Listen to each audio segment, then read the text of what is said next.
Bakit hindi nila pinapalabas kung ano yung una kong sagot? Bakit ang pinapalabas lang nila is the last, four words of my entire statement? Plotting against the president.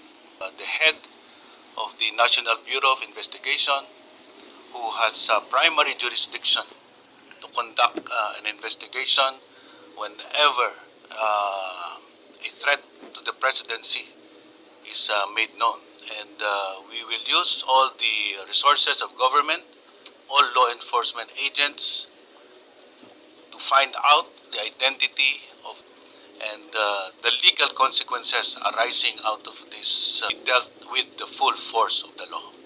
The video is indeed genuine, and the utterances of the Vice President. Director Santiago, kindly enlighten the group. Yes, ma'am. Good afternoon po sa inyo, sir. Alam niyo po, mandato ng sa NBI ng ating batas, Republic Act 10867. May primary jurisdiction po ang NBI to investigate threats on the President down to the Chief Justice. So, hindi po namin ito tinetake lightly when we receive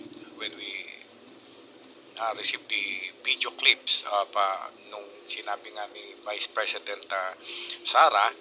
Nagkontak ko agad kami ng investigation. First, I directed my cybercrime unit to investigate the authenticity of that video clippings. Yung NBI, I'm sure you want to ask about the NBI. Ito ang statement ng Department of Justice, 20 November 2024. The Department of Justice DOJ fully supports the NBI Bureau of Investigations NBI in serving the subpoena to Vice President Sara Duterte at her office in Mandaluyong City since 5 days to respond and explain her arrest and threatening.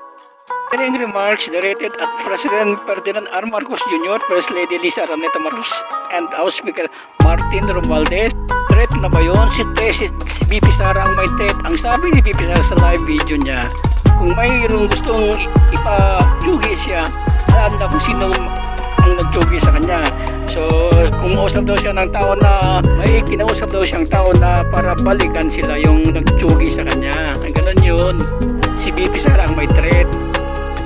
Today, the NBI has begun conducting a manhunt operation to search for the alleged assassin hired by herself, confess, VP Sara herself, and make them accountable. The DOJ reiterated instant that threat made by any public official, regardless of their position, will not be tolerated and must be interpreted in their plans and literal meaning to give paramount importance to their accountability as public servants.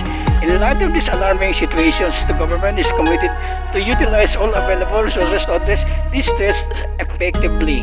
To reiterate, the Vice President Duterte is not immune from suit and will be held accountable and accountability. Remarks which is something not be taken lightly. The action taken today strongly demonstrate the government's dedication to ensuring that all officials operate within a framework of integrity.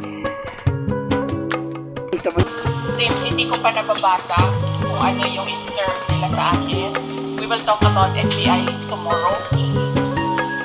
Pag-anuhin nyo lang muna ako kasi kailangan ko din isulat kung ano yung isasagot. So, give me time to read and think about it.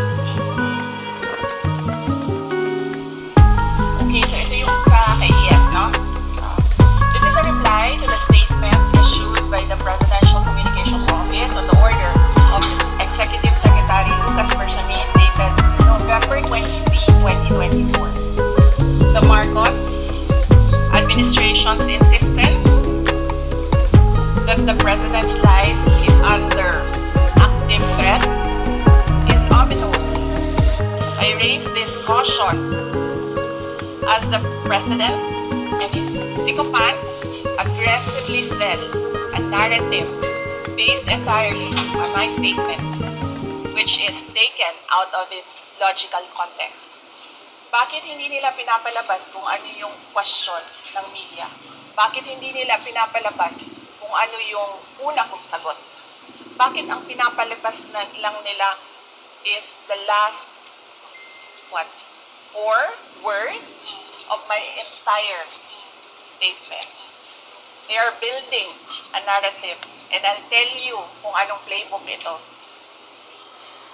There is absolutely no flesh on the bone, and despite the absence of a reliable investigation, authorities were quick to consider this a national security concern. The diametric contrast and inaction are displayed when I have expressed in previous months threats to my person and the continuing threats to the lives of OVP personnel. Tossing the word assassin. Pakicheck. May sinabi ba akong assassin doon? Wala. So nilalagay nila doon sa narrative nila, assassin. And nilalagay nila sa narrative nila, murder plot. Into this issue, tossing the word assassin into this issue makes things even more terrifying for our country. And especially because I never used that term during my recent consternation against the Marcos administration's failure to serve the Filipinos while it masterfully persecutes political enemies.